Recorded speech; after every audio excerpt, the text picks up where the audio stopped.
तो जब नूह में शांति व्यवस्था बनी हुई है तो आखिर क्या नूह पे राजनीति हो रही है और राजनीति चमकाने की कोशिश में लोगों को भड़काने की कोशिश की जा रही है?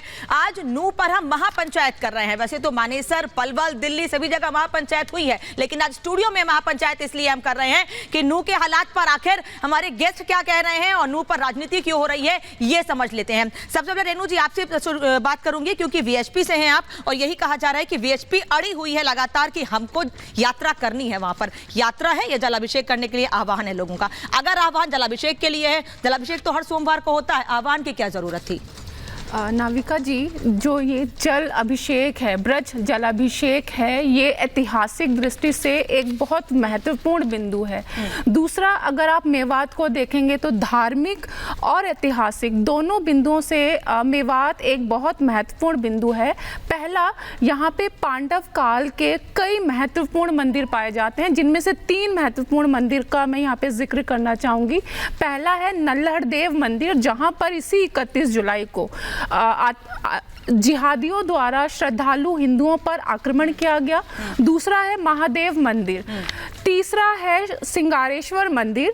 और इन मंदिरों से ही मेवात एक धार्मिक विशेष स्थान रखता है और इस परंपरा को श्रावण मास में जलाभिषेक करके हिंदू धर्म की परंपरा को आगे बढ़ाया जाता है। बिल्कुल, मैं आपके प्रश्न पर ही आ रही हूँ। और विश्व हिंदू परिषद इस परंपरा की कड़ी में एक महत्वपूर्ण रोल प्ले करता आया है, जो शोभा यात्रा वहां निकाली जाती है। ये क्यों कह रहे हैं कि भाई हमारी यात्रा अधूरी रह गई थी? बिल्कुल बिल्कुल, 31 जुलाई को अगर ये जलाभिषेक है तो फिर इसे यात्रा से क्यों जोड़ रहे हैं? मैं आपके प्रश्न पर ही आ रही हूँ। क्योंकि जिहादियों द्वारा आतंकित किया गया श्रद्धालु हिंदुओं को, जिससे कि हमारी जो यात्रा है वो अधूरी रह गई। अच्छा। अब मेवात के ही हिंदू समाज ने, सर्व हिंदू समाज ने ये निर्णय लिया। ये कोई विश्व हिंदू परिषद का निर्णय नहीं है, ये मेवात के हिंदू समाज ने निर्णय लिया कि जो यात्रा हिंदू समाज निर्णय ले रहा है, जुलाई को अधूरी रह गई थी, हम उसको पूरा कर रहे हैं। अगर वो यात्रा को कह रहे हैं जलाभिषेक के जरिए बड़ी शांतिपूर्वक तरीके से हम कंप्लीट करना चाहते हैं तो दिक्कत क्या? आपको कोई दिक्कत है क्या? किसी को कोई दिक्कत नहीं है ना, करिए। मगर मैं क्या कह रहा हूँ, पहले का सबक सिख